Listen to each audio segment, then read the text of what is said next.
Intersection des plans P1 et P2, c'est ça qu'on vous demande quand on vous demande la position relative. Donc est-ce que ça s'intersecte? Donc est-ce que les deux plans sont sécants ou perpendiculaires? Ou au contraire, est-ce que les deux plans sont parallèles? Donc là, on ne trouvera pas de solution. Ou est-ce que les deux plans sont confondus? Et là, on trouve l'équation d'un plan comme solution. Donc déjà, je vais voir les informations que nous donnent ces deux équations. Là, je peux voir qu'un vecteur normal au plan P1, c'est 4, moins 2 et 3. Ici, je peux voir qu'un vecteur normal au plan P2, c'est 1, 2 et 1. Ces deux vecteurs ne sont pas collinéaires.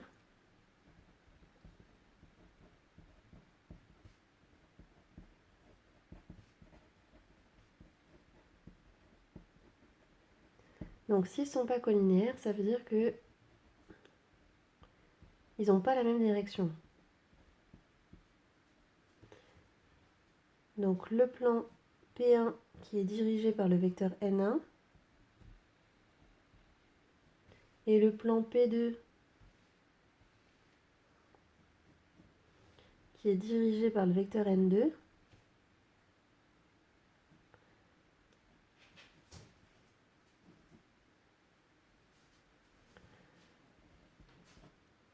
du coup, ces deux plans, ils sont un petit peu comme je l'ai fait ici et ils sont forcément sécants.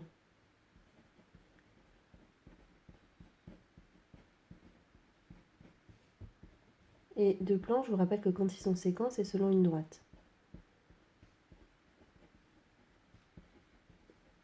En revanche, si j'avais trouvé que les vecteurs étaient collinéaires, comme ça, là, ça veut dire que les plans sont soit parallèles, soit confondus. C'est exactement le même plan. Ce qui n'est pas le cas ici.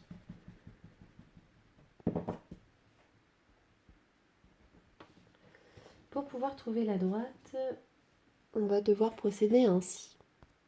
Je vais essayer du coup d'avoir quelque chose qui vérifie les deux équations. Donc je vais avoir besoin que ma droite vérifie l'équation qui est là, mais aussi celle-ci. Donc ça c'est un moins et pas un plus.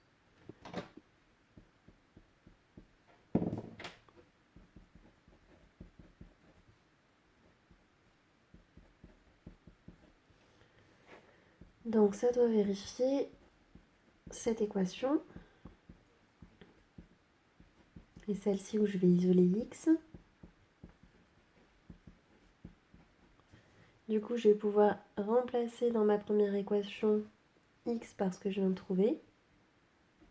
Donc quand je mets l'équation 2, on va dire dans l'équation 1, j'obtiens 4 fois moins 2y moins z moins 4. Après, je continue de recopier. Moins 2y plus 3z moins 1 égale 0. Donc j'ai remplacé x par tout ça. Donc j'obtiens moins 8y moins 4z plus 16 moins 2y plus 3z moins 1 égale 0. Donc on a moins 8y moins 2y moins 10y moins 4z plus 3z moins z plus 15 égale 0. Ça veut dire qu'on obtient une droite qui pourrait être écrite par exemple, si je passe le z de l'autre côté, moins 10y plus 15 égale z. Donc j'ai bien une équation de la forme y égale ax plus b, même si là c'est z et y. Donc les deux plans sont séquents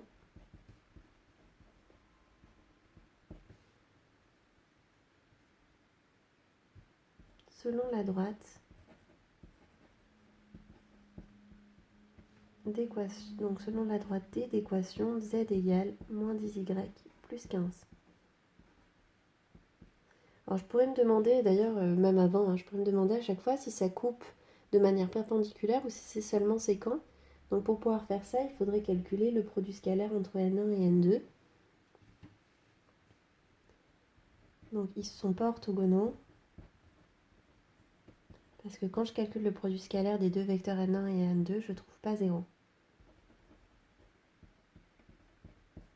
Et j'aurais pu le faire tout à l'heure aussi avec les vecteurs que j'avais, enfin avec les droites que j'avais, pardon, et les plans. C'est vrai que je ne suis pas allée un peu plus loin, mais on aurait pu.